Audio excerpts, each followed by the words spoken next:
Ikikutangazia moja kwa moja kutoka makao makuu ya nchi. Karibu mtazamaji katika ulimwengu wa habari tulionayo usiku huu.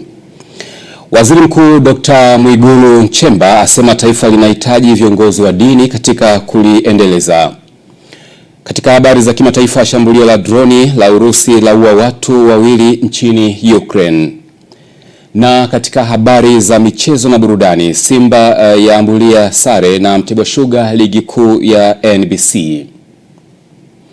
Hujambo mtazamaji, karibu katika ulimwengu wa habari kutoka hapa Sky TV. Mimi naitwa Pius Jayunga, tukianza na taarifa ifuatayo.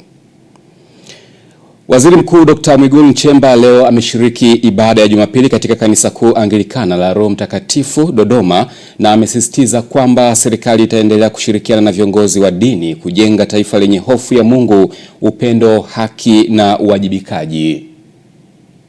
Rais anapenda kuhakikishia kwamba serikali itaendelea kushirikiana kwa karibu na viongozi wa dini pamoja na taasisi za dini kujenga taifa lenye hofu ya Mungu, upendo, haki na uwajibikaji. Ibada kama ya leo ni sehemu muhimu katika maisha ya Kikristo. Ni muda wa kujitathmini, kuimarisha mahusiano yetu na Mungu na kujifunza namna bora ya kuishi kwa mujibu wa mapenzi ya Mungu katika familia, jamii na taifa kwa ujumla. Tuendelee kusisitiziana amani, umoja na mshikamano wa kitaifa. Tanzania imeendelea kuwa kielelezo cha amani, umoja na mshikamano katika ukanda wetu na barani Afrika. Amani hii si jambo la bahati, bali ni matokeo ya jitihada za pamoja za viongozi wetu wa kidini, serikali, taasisi za kidini, familia na wananchi kwa ujumla. Hivyo serikali itaendelea kulinda amani na usalama wa nchi yetu, lakini tunatambua wazi kuwa amani ya kudumu hujengwa kwanza mioyoni mwetu wa Tanzania. Niwaambieni, mnufaika wa amani si mtu mmoja. Hata anayesema sio kwamba anavyosema yeye ndo mnufaika pekee wa amani. Wanufaika wa amani ni wote. Wanufaika wa kwanza wa amani ya Dodoma ni sisi wana Dodoma. Wanufaika wa kwanza wa amani ya Tanzania ni sisi wa Tanzania. Pasipo amani, ibada haiwezi kufanyika.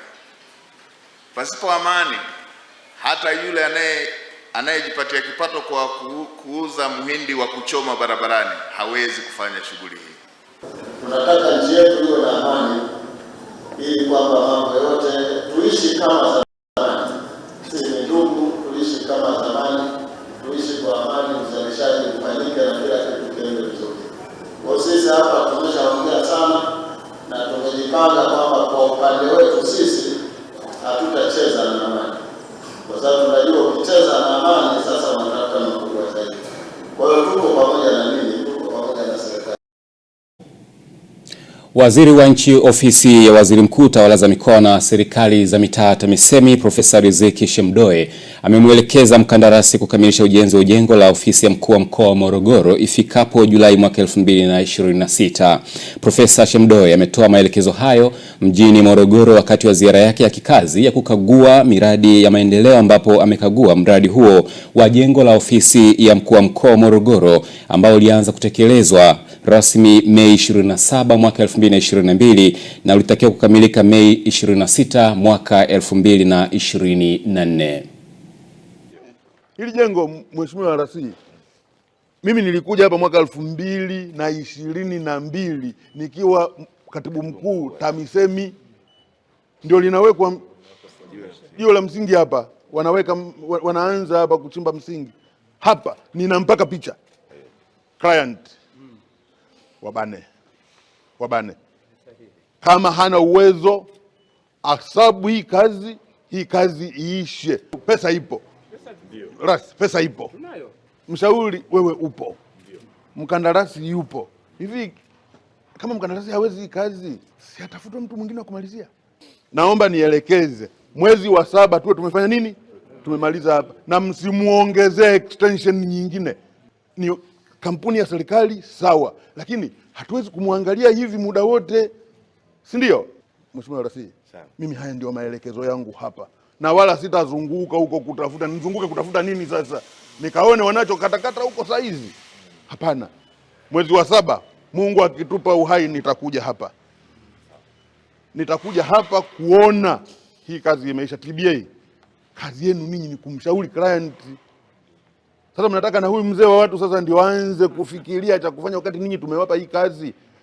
Sasa nimeelekeza haya, kaeni watatu mniletee mpango kazi. Fedha ipo, tena wameamua kuwa wema zaidi kwamba hata zile hela nyingine ambazo kwa zijenge majengo mengine ziletwe hapa. Kwanza tumalize hii. Kwani nani hataki kukaa kwenye ofisi nzuri bwana? Hamtaki kukaa kwenye ofisi nzuri hapa? Mnataka muendelee kubanana pale? Miaka 7 brother. Hapana. Hii haivumiliki. Naomba tukae chini wote watatu tulimalize hili. Hapa sitaenda mahali pengine popote. Imetosha, nitakuja pakiwa panatembeleka vizuri. Nisije nikaenda kuanguka huko bwana saa hizi hapa. Hamtaki kumaliza. Kama elekezo tumechukua. Na kama ulivyoelekeza kwamba tukae tuangalie namna ya kumaliza, kweli umeelekeza kuhusiana na misala. Tumeshaanza kufanya hiyo kazi. Na sasa hivi kazi ambayo tunayo hapa sasa hivi kwa sababu au sabu ambao tunatumia. Nao kama wasabu 4. Kwa mfano kama issue ya milango yote ishakuwa subletted, frame ishawekwa. Kwa kiufupi tunatembea vizuri sasa hivi. Kufuatia hata hii nadharia ya usabu, tutakuja na huo mpango kazi ambao kama ulivyoagiza kufikia mwezi wa 7 tutakuwa tunakabidhi jengo. Floor hii imehusisha eneo la maegesho ya magari ya watu mashuhuri kwa maana ya VIP, parking 15 na ina chumba cha madereva. Lakini floor ya kwanza imehusisha ofisi za watumishi, wadau pamoja na ina ukumbi mmoja wa mkutano ambao unaweza kubeba watu 150 kwa wakati mmoja. Na floor ya pili imebeba ofisi za watumishi pamoja na wadau wanaopata huduma kwenye ofisi ya mkuu wa mkoa. Ofisi ya tatu ambao ni ya mwisho ina ofisi 2 tu. Ofisi ya mheshimiwa mkuu wa mkoa na ofisi ya katibu tawala wa mkoa pamoja na wale wasaidizi wao wa karibu. Baada ya kukamilika jengo litaonekana hivi. Tutazame taarifa nyingine ambapo Waziri wa Maji Juma Aweso amepokea mabomba yenye thamani ya shilingi bilioni 7.7 kwa ajili ya utekelezaji wa mradi wa maji Mkinga Horohoro unaogharimu jumla ya shilingi bilioni 35, huku akiwataka wakandarasi wazao kufanya kazi kwa weledi na ufanisi ili kuharakisha utekelezaji wa miradi mbalimbali ya maji inayotekelezwa hapa nchini. Kero yenu kubwa ni swala zima la maji. Changamoto ya Mkinga, hata ukichimba maji chini ya ardhi utayapata, lakini si mazuri kwa matumizi ya binadamu. Jiografia yenu nyinyi mpo karibu na bahari.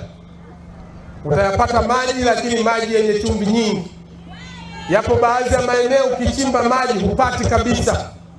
Yapo baadhi ya maeneo ukichimba maji yana madini ambayo ni maji lakini si mazuri kwa matumizi ya binadamu. Sisi ambao tumepewa dhamana ya kusimamia sekta hii ya maji, naomba nirudie kwa mara nyingine, hatutokuwa kikwazo kusimamia, kufuatilia na kuwezesha kazi ambazo zinatakiwa kufanywa ziweze kufanyika, wana Mkinga muweze kupata huduma maji safi na salama. Tumia nafasi hii kumpongeza sana mkandarasi wa mradi huu. Miradi mikubwa ya namna hii ilikuwa inajengwa na wakandarasi wa nje, muone mzungu, muone mchina, lakini leo hii miradi mikubwa ya namna hii katika wizara ya maji inajengwa na wakandarasi wa Kitanzania. Hayo ni mapinduzi makubwa ambayo yamefanywa na Rais wa Tanzania Suluhu Hassan. Ni wasihi wakandarasi wetu wa ndani wa Kitanzania. Fursa hii ambazo wamepewa na Mheshimiwa Rais Daktari Samia Suluhu Hassan ni kuzidi kufanya kazi zaidi nzuri ili kuendelea kujenga imani, ili wakandarasi wengine wa Tanzania waendelee kupata makazi makubwa zaidi, ili kuleta mzunguko na kuleta ajira nchini mwetu mwa Tanzania. Ukipata mradi mkubwa, maana yake mapato yanabaki hapa hapa Tanzania na vijana wetu wanapata ajira. Haitokuwa faraja kuona mkandarasi mradi huu ambao tumekupa bado unasuasua. Hapana, umefanya kazi nzuri Longido, umefanya kazi nzuri na maeneo mengine, na ndio maana tumekupatia. Sina mashaka juu ya utendaji. Nenda katuheshimishe kwa wakandarasi wa Kitanzania kwamba wakipewa kazi wanaweza kufanya, sio bla bla maneno. Kandarasi sasa hivi hana kisingizio. Manake ukija kukagua kwambia bwana, mabomba nimeagiza nje, leo mabomba haya hapa. Kinachohitajika ni nini? Ni kazi. Serikali imesema idadi ya watalii wanaotembelea Tanzania imeongezeka kwa asilimia zipatazo 9, ikifikia jumla ya watalii milioni 2,97,823 kutoka watalii milioni 1,09,024, hatua inayothibitisha kuwa sekta ya utalii inaendelea kuimarika na si kuporomoka kama ambavyo kelele zimekuwa zikipigwa kwa lengo la kuichafua. Kauli hiyo imetolewa na Waziri wa Maliasili na Utalii Dr. Ashantu Kijaji wakati wa kikao kazi kilichokutanisha wadau wa sekta ya utalii na uhifadhi wa wanyamapori, ambapo wamesisitiza kuwa takwimu zilizopo zinaonyesha wazi uimara wa sekta hiyo. Idadi ya watalii imeongezeka kuanzia Januari 2025 hadi Novemba 25. Idadi ya watalii imeongezeka kwa asilimia 9. Haijapungua kama ambavyo kelele zinajaribiwa kupigwa kutuchafua. Naomba mlichukue hilo na tuwaambie idadi ya watalii imepanda kwa asilimia hizo kufikia watalii milioni 2,097,823 kutoka watalii milioni 1,924,240. Hizi ndio namba tulizonazo kwa sasa, tukisubiri zile namba za mwaka mzima tarehe 31 Januari. Kale kamtikisiko kalikoletwa bila sababu ya msingi. Msingesimama imara, hizi namba tusingezisema. Mlisimama imara, mkamunga mkono Daktari Samia Suluhu Hassan. Namba hizi pia zinaonekana kwenye mapato kupitia ripoti ya Benki Kuu ya Tanzania ya mwezi Oktoba. Inatuonyesha mapato nayo yamepanda kufikia dola za Kimarekani bilioni 4.2, kiwango ambacho hakijawahi kufikiwa katika wakati wowote tangu taifa letu limepata uhuru. Na tumeweza hiyo ndani ya mwaka huu ambao wanajaribu kutupaka nao matope. Sisi tumwambia hapana, namba zetu zinasoma, namba zetu ni hizi na mapato yetu ni haya. Katika kikao kazi hicho, wadau wa sekta ya utalii wameeleza changamoto wanazokutana nazo baada tu ya kukutana na Mheshimiwa Waziri mwenye wizara hiyo. Moja, sekta yetu ya utalii imepewa jukumu la kuleta watalii milioni 8 2016 mpaka 2030. Hapo kama tunakumbuka manifesto ya CCM na Mheshimiwa Rais juzi amesema tunatakiwa tutoe ajira ya watu milioni 8. Kwa hiyo hapo lazima tuchangamkie. Kwa kipindi cha miaka 2-3 nyuma tulikuwa na changamoto kubwa ya kuchelewesha fedha zinazotokana na uhifadhi na tourist hunting, lakini pia na photographic. Lakini kuanzia mwaka jana serikali ilifanya, baada ya majadiliano na serikali, tulifanikiwa kuondoa changamoto hiyo, kwa maana kwamba sasa fedha zinakusanywa na Wizara ya Maliasili na Utalii, alafu zinagawanywa na ambazo zinakwenda kwenye jamii zinapelekwa moja kwa moja kwenye WMAs, na imesaidia kutatua changamoto ambayo ilikuwa inazikumba WMAs. Mikutano kama hii inatupa avenue ya moja kwa moja tuweze kukutana na waziri moja kwa moja na kumwambia mambo ambayo yanatukabili, lakini pia kuweza kumpa namna gani anaweza kuingiza yale kama ajenda za muhimu ndani ya wizara husika. Na tunampongeza Mheshimiwa Rais kwa kumchagua Mheshimiwa Ashantu Kijaji kuwa waziri wetu wa maliasili na utalii. Tuna imani kubwa sana kwake, atatusukuma vizuri sana katika sekta ya utalii. Sasa nataka kutoa shukrani kubwa kwa rais wetu, mama yetu Samia Suluhu Hassan kumchagua waziri wetu wa utalii Aisha Kijaju. Na napenda kushukuru sana kwa sababu ameweza baada ya kuchaguliwa tu kuweza kufanya kikao leo na watalii na mambo ya utalii. Tunafurahi sana, ni mwanzo mzuri na naona mwaka tumeanza vizuri, na napenda kusema kwamba hili jambo ni muhimu sana kuweza kukaa na wadau wa utalii kuweza kuongea mambo ya utalii, kwa sababu kuna changamoto ambazo zinatukabili sisi kama wadau na zinatukabili sisi kama wazawa.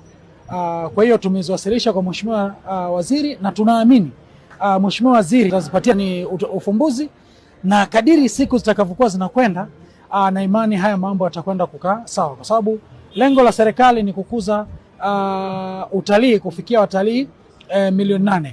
Kwa hiyo kama kufikia utalii milioni 8, sasa huu utalii uendeshwe na nani? Uendeshwe Wataliana na Marekani na Uingereza? Haiwezekani. Utalii huu unaendeshwa na wazawa. Kwa hiyo sera hii ya Mheshimiwa Waziri kufika kwa wadau tunaifurahia, na yale madukuduku yetu tumeweza kumfikishia. Na mtazamaji, unaendelea kutazama Ulimwengu wa Habari kutoka hapa Sky TV tulionayo usiku huu. Serikali kupitia wakala wa nishati vijijini REA ya saini mikataba 30. Karibu tena mtazamaji, tuendelee na Ulimwengu wa Habari kutoka hapa Sky TV, na sasa tutazame taarifa ifuatayo. Serikali kupitia wakala wa nishati vijijini REA imesaini mikataba 30 yenye thamani ya shilingi trilioni 1.2 kwa ajili ya kutekeleza mradi wa kusambaza umeme katika vitongoji vipatavyo 909 utakaonufaisha wateja wa awali 290,030 katika mikoa 25 ya Tanzania bara, ambapo Waziri wa Nishati Mheshimiwa Deogratias Ndejembi amewataka wakandarasi wote kufuata sheria, kanuni na taratibu za nchi na kuepuka vitendo vya rushwa. Serikali haitomvumilia mkandarasi yoyote atakayeonyesha uzembe, ucheleweshaji wa mradi au matumizi yasiyo sahihi ya rasilimali za umma. Nimesema tena hapa, ucheleweshaji unatokanaga saa zingine hata nyinyi wenyewe kutosimamia miradi hii vizuri, kutokuwa site. Sasa hatutomvumilia yoyote ambaye hatosimamia kazi vizuri, na ikibainika mkandarasi anaenda kinyume na haya tuliyokubaliana leo, serikali haitomvumilia hata kidogo. Tutaenda kuona namna gani tuna terminate contract hii, lakini vile vile ndio utakuwa umefunga mlango wa wewe kufanya kazi tena na serikali katika miradi mingine, kwa sababu hatutotaka wababaishaji.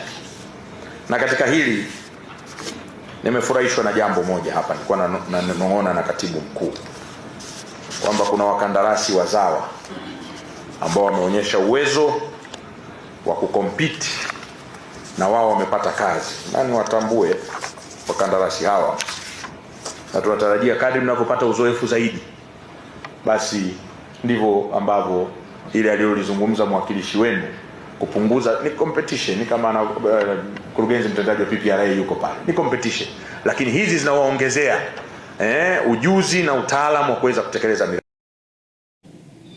Katibu mkuu wa Chama cha Demokrasia na Maendeleo Chadema, John Mnyika amekanusha vikali tuhuma zinazomhusisha na mauaji yaliyekuwa mjumbe wa sekretarieti ya chama hicho Ali Mohamed Kibao, akitaja majaribio hayo kama mkakati wa kisiasa wa kubambika kesi na kuhamisha lawama kutoka kwa wahusika halisi. Tanzania yoyote tu wa kawaida anaweza kujibu hili swali. Hivi John Mnyika anaweza mchana kweupe, yani giza alikuwa halijaingia, anaweza kusimamisha basi pale Kibo, alafu akamtoa Ali Kibao, alafu Ali Kibao akaenda kukutwa Ununio, ametupwa, ameuawa. Iko practical, yani ni jambo ambalo linawezekana, yani inawezekana hata kulidhania. Kwa nachoweza kusema ni kwamba Joseph Yona anatumika kwa sababu kwenye maelezo yake ametoa maelezo yenye kuonyesha kwamba anajua nini kilitokea baada ya Ali Kibao kuchukuliwa kwenye basi pale Kibo. Anajua nani alifanya nini wapi mpaka mwili wa Ali Kibao ukapatikana. Kwa maana yake ni kwamba ni mtu anayezungumza kama alikuwepo maeneo ya matukio. Sasa jambo la mauaji ni jambo kubwa sana, na jambo la mauaji alipaswi kubaki. Ni vyema vyombo vya dola vikamkamata Joseph Yona, vikamuuliza, vikamueleza, akaeleza hayo matukio yote anayoyafahamu. Mimi ambacho nakifahamu, nirudie tu kukumbusha, mimi nilisema waziwazi kuwa nilipewa taarifa juu ya kutekwa kwa Ali Kibao na mtu ambaye alipata taarifa kutoka ndani ya waliokuwemo ndani ya basi lenyewe, na nilieleza wazi mbele ya vyombo vya habari kwamba kwa mujibu wa watoa taarifa waliokuwa ndani ya basi wakati Ali Kibao anatekwa, waliomteka walikuwa wamebeba bunduki ambazo ndani ya basi lenyewe kulikuwa na askari mstaafu.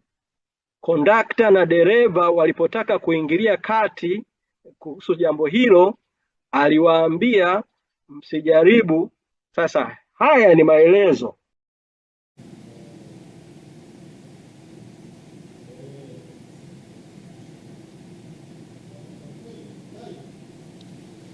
Tutazame taarifa nyingine ambapo jeshi la polisi mkoa wa Geita limewakamata watuhumiwa 200 kwa tuhuma mbalimbali, ikiwamo mtuhumiwa aliyekamatwa kwa kutengeneza noti bandia. Mwandishi wetu kutoka mkoani Geita ana undani wa taarifa hii.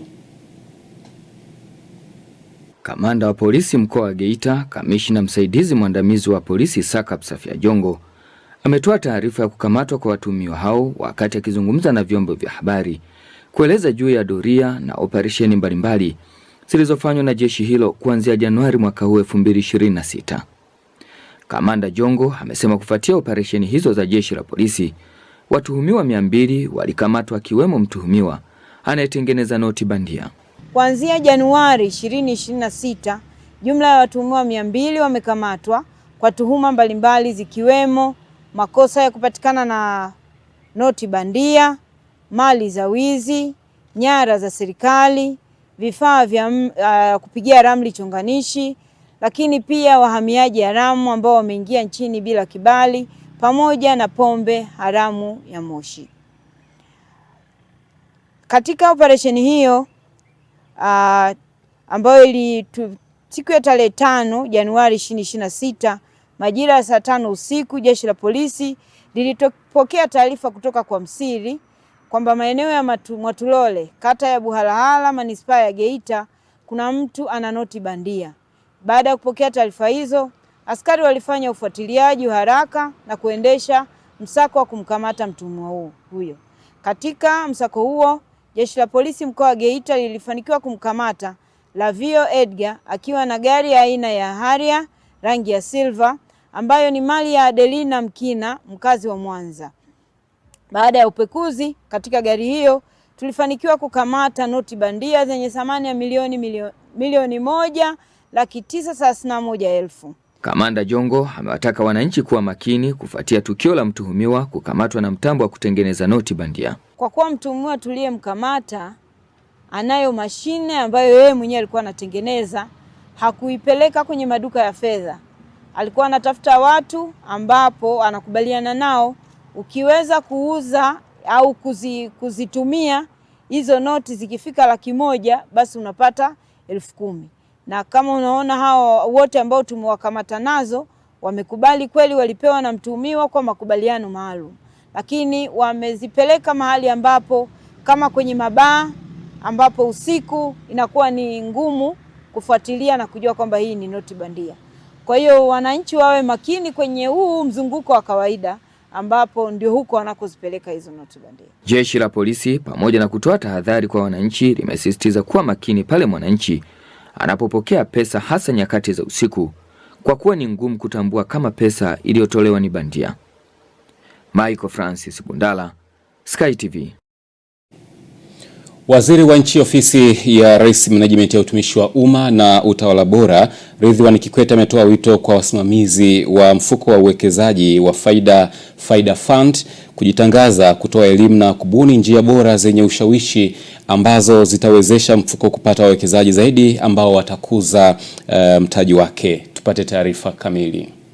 Kama tunafahamu, mfuko huu wa Faida unaendeshwa na taasisi yetu ya Watumishi Housing Investment, ambayo taasisi hii ni taasisi iliyo chini ya Ofisi ya Rais, Management ya Utumishi wa Umma na Utawala Bora, na ambayo ilianzishwa mwaka 2014 chini ya sheria ya makampuni CAP namba 212 kwa ajili ya kutekeleza mpango wa makazi kwa watumishi wa umma na wanachama wa mfuko wa hifadhi ya jamii.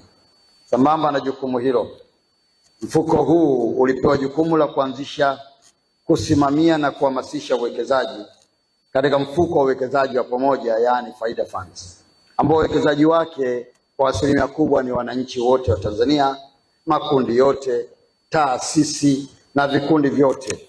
Lakini pia kubwa zaidi kuliko yote ni kama mfuko huu umejikita katika kuwekeza kwenye masoko ya fedha baada ya kuidhinishwa na Mamlaka ya Soko la Mitaji. Majukumu haya sio madogo. Nichukue fursa hii kuipongeza sana bodi yako, management na watumishi wote kwa kufanikiwa utekelezaji wa maelekezo hayo, ambayo hadi leo tunapofikia hapa tunashuhudia mafanikio makubwa sana katika ukuaji wa thamani ya kipande na ukubwa wa mfuko wake. Ninataka niishawishi management iendelee kukutana na wadau mbalimbali, iendelee kukutana na taasisi mbalimbali, ili malengo ya kuwezekana Watanzania wote, makampuni yote binafsi na yale ya serikali yawe sehemu ya wadau wakubwa katika mfuko huu. Hivyo nichukue fursa hii pia kuwahimiza watumishi wa umma kuchangamkia fursa hii ili kuweza kujiongezea uwezo wa kujiwekea akiba na kuongezea uhuru wa kifedha, hasa katika maandalizi ya kustaafu na mambo mengineyo ya kimaendeleo. Pamoja na pongezi hizo, kutokana na mafanikio makubwa ambayo mmeyapata yanaonyesha tija kubwa na serikali kwa jumla, nitoe wito kwa wasimamizi wa mfuko huu. Hivyo mtumie mbinu zaidi na bora kujitangaza na kutoa elimu kwa kutumia kigezo chenu cha msingi kuwa chini ya serikali, kigezo ambacho kinamhakikishia mwekezaji usalama wa pesa zake wakati wote. Niwaahidi kuwa serikali itaendelea kutathmini na kuthamini mfuko huu. Endeleeni kusimamia mfuko huu vizuri. Endeleeni kuwekeza fedha hizi zinazopatikana vizuri, ili wawekezaji wenu waweze kupata faida inayotakiwa. Serikali kupitia Wizara ya Kilimo kwa kushirikiana na taasisi ya bodi mbalimbali imeendelea na zoezi kubwa la ukusanyaji wa sampuli za udongo, zoezi ambalo linahusisha wataalamu kutoka Wizara ya Kilimo na taasisi mbalimbali za serikali, ikiwa ni pamoja na wahitimu kutoka vyuo mbalimbali nchini, zoezi ambalo wiki hii lilikuwa mkoani Tabora.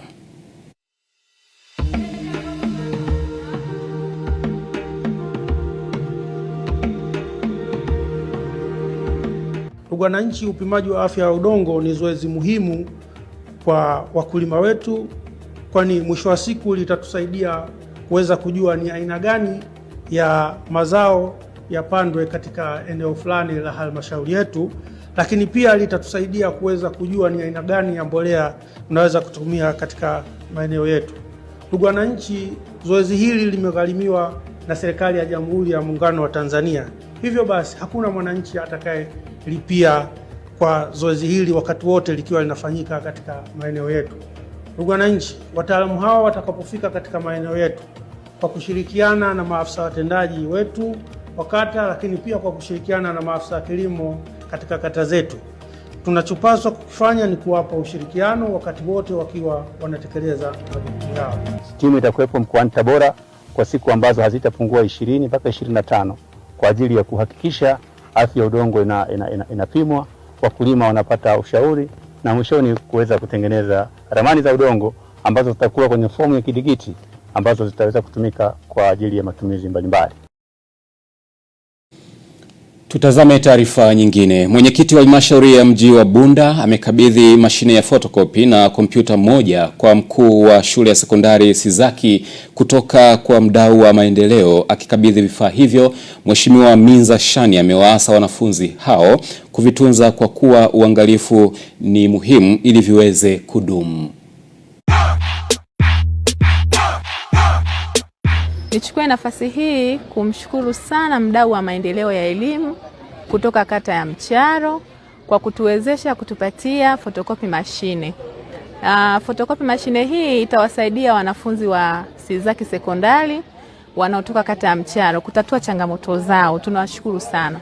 Tunajua sasa hivi elimu ndo ufunguo wa maisha na sasa hivi ni tangu nyuma huko.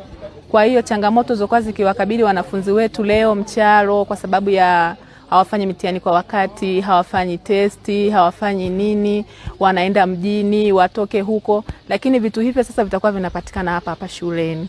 Mbali na photocopy machine nimenunua kompyuta moja ya kuanzia, lakini pia kadri Mungu atakapokuwa anatujalia tutaendelea kuleta na zingine. Tunashukuru sana kwa ujio wa photocopy machine hii pamoja na kompyuta ambao tumepewa na mwenyekiti wa halmashauri ya mji wa Bunda. Kabla ya photocopy machine hii tulikuwa tunapitia shida kubwa kwa sababu tulikuwa tunaenda kwa wazabuni kwa ajili ya kutoa mitihani ambapo tulikuwa tunatumia gharama kubwa sana. Sasa kupitia mashine hii ambayo tumepata tutapunguza gharama za kutolea fotokopi na kuprintia mitihani. Tunamshukuru Madam Diwani kwa kutuletea photocopy machine na hii kompyuta ambayo itatusaidia katika kuchapisha mitihani yetu na tunaahidi tutafaulu. Mitihani ilikuwa itoki kwa urahisi. Wanafunzi unakuta hata imepangwa tufanye mtihani wiki ijayo inashindikana kwa sababu mashine yetu ni mbovu, haiwezi kuchapisha mitihani. Hivyo tunashukuru kwa kutuletea hii photocopy machine, itakuwa rahisi sisi kupata mitihani yetu. Na taarifa hiyo inatupa nafasi ya mapumziko. Tutakaporejea basi tutakuwa na habari za kimataifa na ninakusihi usiondoke mtazamaji.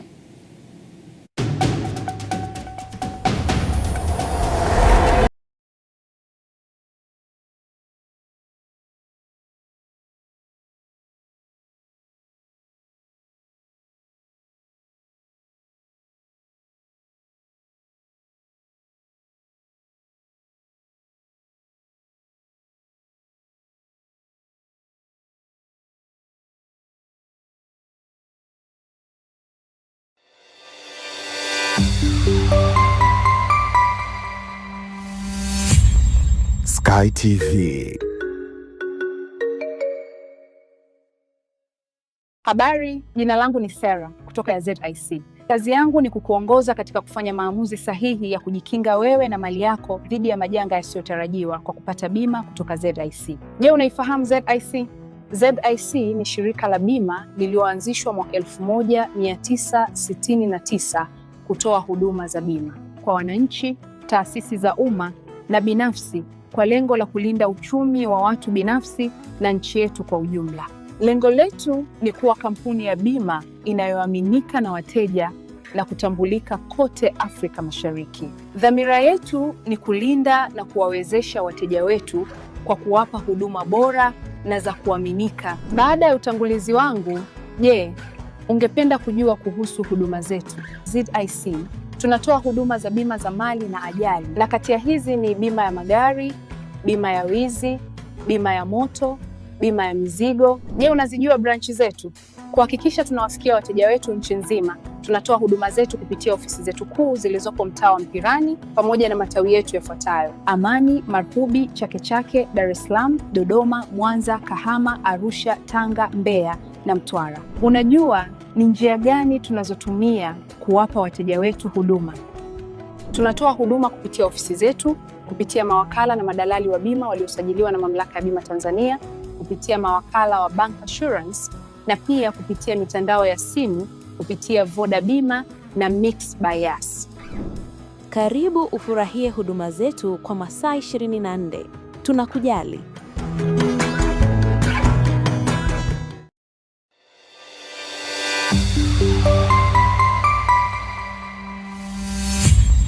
Sky TV.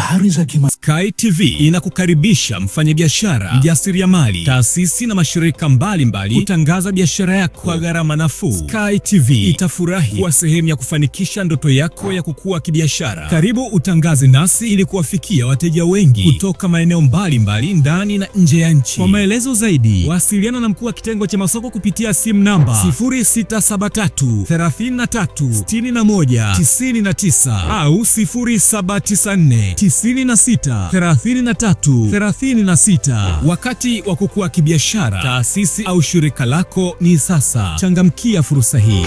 Sky TV, above the limit.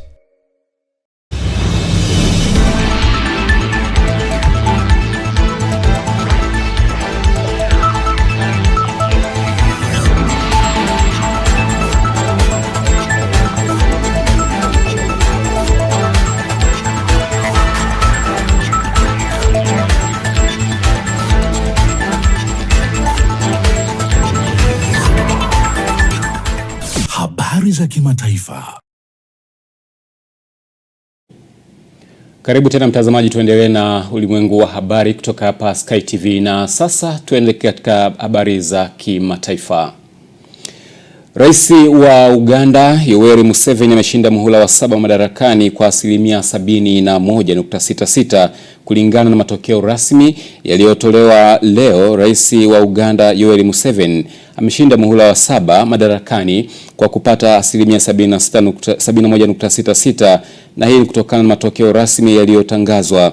Museveni amembwaga mshindani wake mkuu kijana Robert Sentam Kyagulanyi ambaye alikuwa akipigania mabadiliko baada ya miongo 4 ya serikali moja. Kyagulanyi maarufu kama Bobi Wine, mwanamuziki aliyegeuka kuwa mwanasiasa, amepata 24.72% ya kura kwa mujibu wa matokeo hayo. Mwanasiasa huyo anatarajiwa kuyapinga matokeo hayo ya uraisi. Tayari amelaani kile alichokitaja kuwa ni mchakato usio sawa wa uchaguzi ambao uligubikwa na kuzimwa kwa internet, kusambazwa kwa wanajeshi na madai ya kukamatwa kwa mawakala wake katika vituo vya kupigia kura. Tuelekee katika taarifa nyingine kimataifa, ambapo watu wawili wameuawa baada ya Urusi kufanya mashambulizi ya droni nchini Ukraine usiku wa kuamkia Jumapili. Makumi ya watu wamejeruhiwa. Rais wa Ukraine Volodymyr Zelensky amesema mashambulizi hayo yamehusisha zaidi ya droni 200. Zelensky kupitia ukurasa wake wa jukwaa la X ameongeza kuwa maeneo yaliyolengwa na Urusi ni pamoja na Kharkiv, Dnipro, Zaporizhia, Khmelnytskyi na Odessa.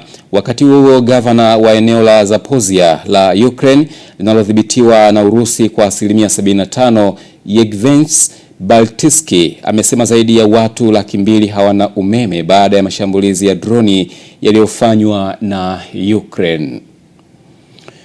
Tuhitimisha katika habari za kimataifa na taarifa ifuatayo. Umoja wa Ulaya umejiandaa kwa jibu la pamoja dhidi ya ushuru wa Trump. Rais wa Baraza la Ulaya Antonio Costa amesema Umoja wa Ulaya unatafakari jibu la pamoja baada ya Rais wa Marekani Donald Trump kutangaza ushuru wa 10% kwa nchi 8 za Ulaya. Nchi hizo ni zile zinazopinga juhudi za Trump za kuinunua Greenland. Rais Trump alitangaza kuwa ushuru huo utaendelea hadi mpango wa kuinunua Greenland utakapofanikiwa, na huenda ushuru huo ukatekelezwa mpaka Juni 25 kama hakuna makubaliano yatakayofikiwa.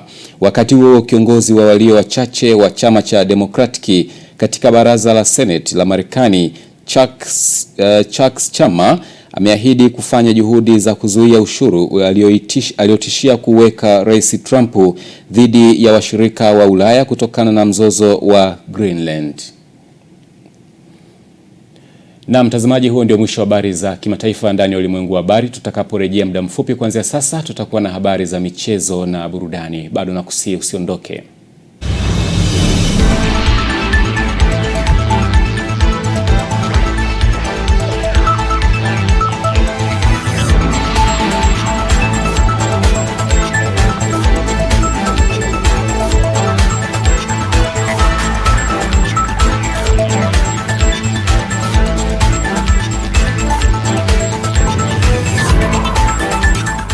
Habari za kimataifa.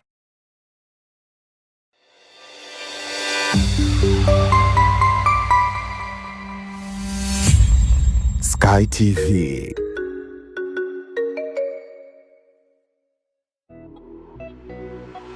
Uongozi wa shule za Iyula Malaika Pre and Primary School zilizopo Ntyuka Dodoma na Mantengu B mji wa Vwawa mkoani Songwe unatangaza nafasi za masomo kwa wanafunzi wa awali na msingi. Kwa wanafunzi wa awali, shule inapokea watoto kuanzia umri wa miaka 2 na kuendelea. Na kwa wanafunzi wa elimu ya msingi, shule ya Iyula Malaika iliyopo Ntyuka jijini Dodoma inapokea wanafunzi kuanzia darasa la 1 mpaka la 4. Na shule ya Iyula Malaika iliyopo Vwawa mkoani Songwe inapokea wanafunzi kuanzia darasa la 1 hadi la 5. Mzazi au mlezi unakaribishwa kumleta mwanao katika shule za Iyula Malaika kwa elimu bora zaidi. Kwa mawasiliano zaidi piga simu namba 0745557379 au 0742062424 na 0793186716.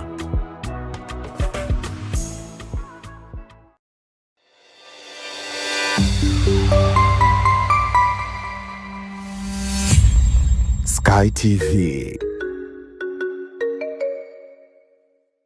Michezo na burudani imeletwa kwenu na ZIC.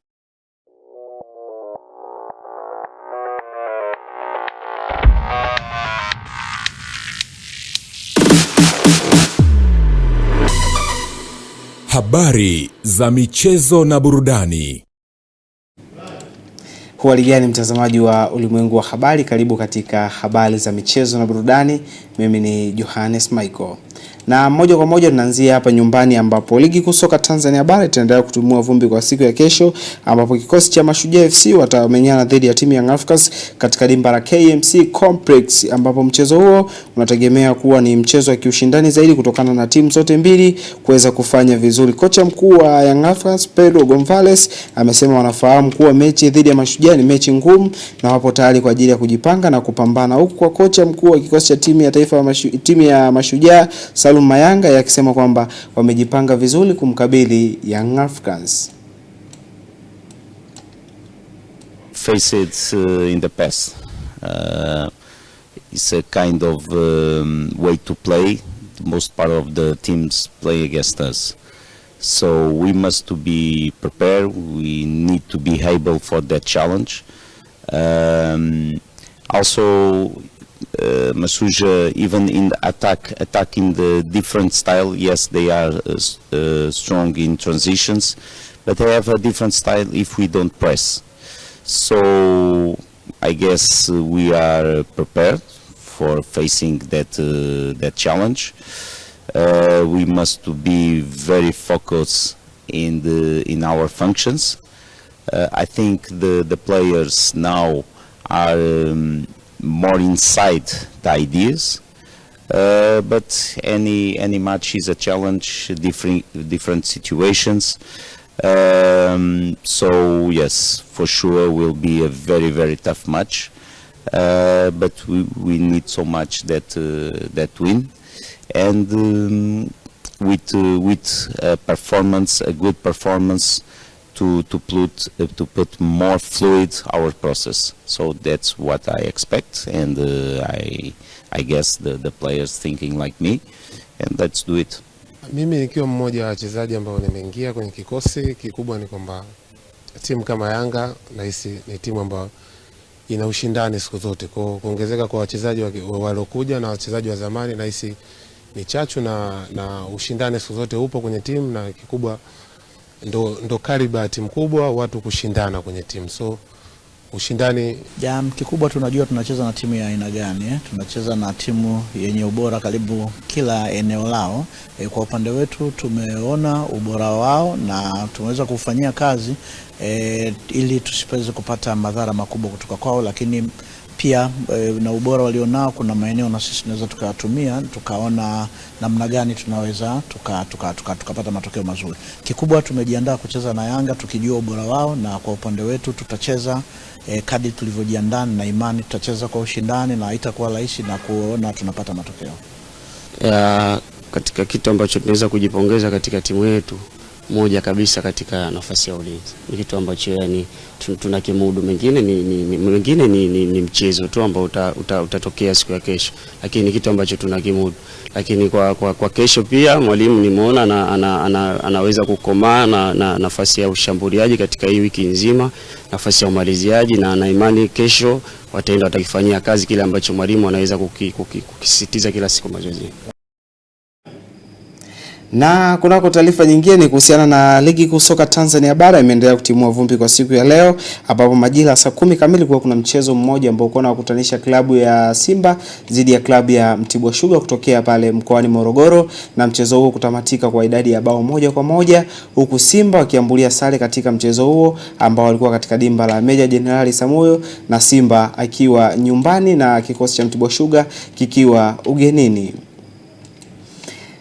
Na kunako taarifa nyingine ni kuhusiana na kikosi cha Polisi Tanzania kimeibuka na ushindi mnono wa magoli 4-0 dhidi ya Gunners FC ya Dodoma katika mchezo wa ligi ya Championship uliochezwa Jumamosi katika uwanja wa Ushirika mjini Moshi. Magoli ya Polisi yalifungwa na mshambuliaji hatari wa kikosi hicho Emmanuel Mpuka, alifunga magoli mawili huku dakika ya 16, dakika na 59, huku Tarki Seif Kiakala akifunga dakika ya 57 na Dennis Catherine Mush akihitimisha kalamu hiyo ya magoli dakika ya 82, ambapo timu ya Polisi Tanzania iliweza kuibuka na ushindi wa idadi ya mabao 4-0 dhidi ya timu ya Gunners kutokea mkoani Dodoma.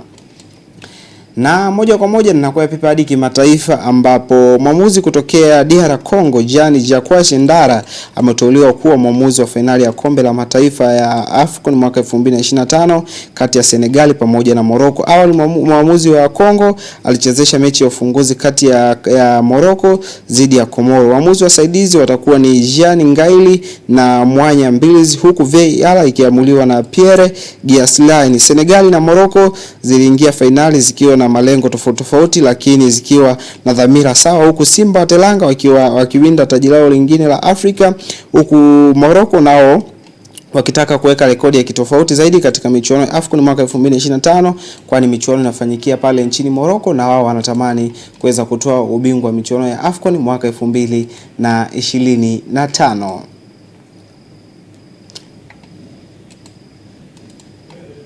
Na kuna taarifa nyingine kuhusiana na kocha Luan Mokoena ametoa taji lake la kwanza kama kocha mkuu wa klabu ya MC Alger pale nchini Algeria baada ya klabu hiyo kuibuka na ushindi wa bao 1-0 dhidi ya timu ya USM Alger kwenye finali ya Super Cup katika dimba la Nelson Mandela na kutoa ubingwa huo. Mokoena anaenda kutengeneza rekodi nyingine, kwani tangu atue kwenye kikosi cha MC Alger alikuwa hajawahi kubeba kombe wala kuvaa medali, tofauti na mchezo siku ya jana ambao alicheza dhidi ya USM Alger na kuweza kutoa kikombe cha Super Cup.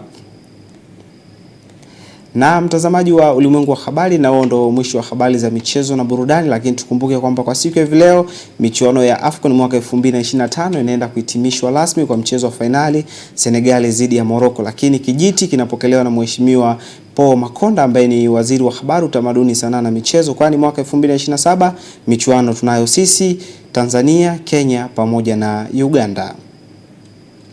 Michezo na burudani imeletwa kwenu na ZIC.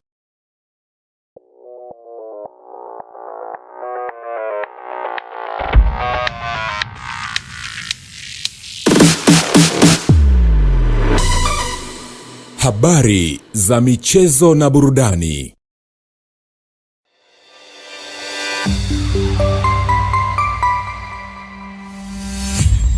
Sky TV. Sky TV inakukaribisha mfanyabiashara, mjasiriamali, taasisi na mashirika mbalimbali kutangaza biashara yako kwa gharama nafuu. Sky TV itafurahi kuwa sehemu ya kufanikisha ndoto yako ya kukua kibiashara. Karibu utangaze nasi ili kuwafikia wateja wengi kutoka maeneo mbalimbali ndani na nje ya nchi. Kwa maelezo zaidi, wasiliana na mkuu wa kitengo cha masoko kupitia simu namba 0673 33 61 99 au 0794 96 33 36. Wakati wa kukua kibiashara, taasisi au shirika lako ni sasa. Changamkia fursa hii. Sky TV, above the limit.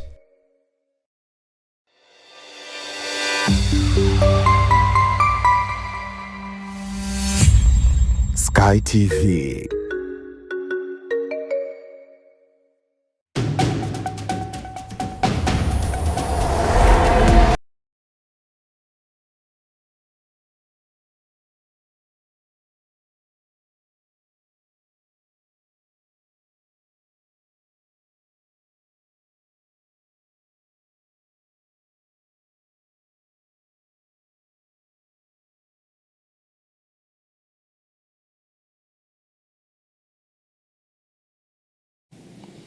Na mtazamaji, ulikuwa naye Johannes Michael katika habari za michezo na burudani ndani ya ulimwengu wa habari. Na sasa tuelekee katika utabiri wa hali ya hewa kwa saa 24 zijazo. Habari za wakati huu na karibu katika utabiri wa hali ya hewa ambao ni wa saa 24 zijazo. Na kwa usiku wa leo ni matarajio yetu kuwa maeneo ya magharibi mwa nchi yetu pamoja na mkoa wa Rukwa, maeneo haya yanatajwa kuwa na hali ya mawingu kiasi, mvua na ngurumo za radi katika maeneo machache. Wakati maeneo mengine ya nchi yanayosalia, maeneo haya yanatajwa kuwa na hali ya mawingu kiasi pamoja na ukavu kwa ujumla. Na kwa siku ya kesho, mifumo ya upepo inatarajiwa kuvuma kwa kasi ya kilomita 20 kwa saa katika ziwa Tanganyika, ziwa Rukwa pamoja na ziwa Nyasa, lakini pia kwa kasi ya kilomita 30 kwa saa katika ziwa Victoria pamoja na ukanda wote wa pwani. Na hivyo hali ya bahari inatarajiwa kuwa na mawimbi makubwa kiasi. Na mifumo ya anga bado inaendelea kuonyesha uwepo wa viashiria vya mvua katika maeneo yanayozunguka ziwa Victoria, magharibi mwa nchi yetu, maeneo ya nyanda za juu kusini magharibi pamoja na mkoa wa Ruvuma. Hivyo basi kwa siku ya kesho ni matarajio yetu kuwa maeneo yanayozunguka ziwa Victoria, magharibi mwa nchi yetu pamoja na mkoa wa Rukwa, maeneo haya yanatarajiwa kuwa na hali ya mawingu kiasi, mvua na ngurumo za radi katika maeneo machache pamoja na vipindi vya jua. Mikoa ya Mbeya, Songwe, Iringa, Njombe pamoja na Ruvuma, maeneo haya yanatarajiwa kuwa na hali ya mawingu kiasi, mvua katika maeneo machache pamoja na vipindi vya jua. Wakati maeneo mengine nchi yanayosalia, maeneo haya yanatarajiwa kuwa na hali ya mawingu kiasi pamoja na vipindi vya jua. Na ufuatao ni utabiri wa hali ya hewa wa siku zijazo kwa baadhi ya miji hapa nchini. Dar es Salaam, vipindi vya jua vinatarajiwa. Dodoma, vipindi vya jua vinatarajiwa.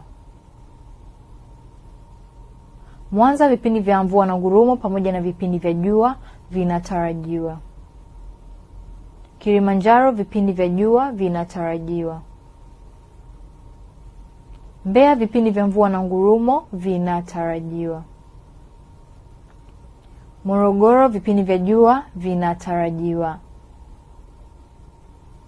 Lakini pia hata kwa Arusha, vipindi vya jua vinatarajiwa.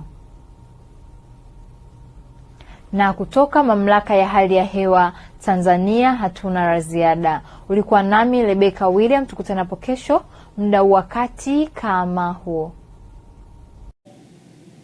Utabiri wa hali ya hewa unatufikisha ukingoni mwa taarifa yetu ya habari, lakini kabla ya kuhitimisha tujikumbushe yale ambayo tumekuandalia kwa siku ya leo. Waziri Mkuu Dr. Mwigulu Lameck Nchemba asema taifa linahitaji viongozi wa dini. Katika habari za kimataifa, shambulio la droni laua Urusi watu wawili nchini Ukraine.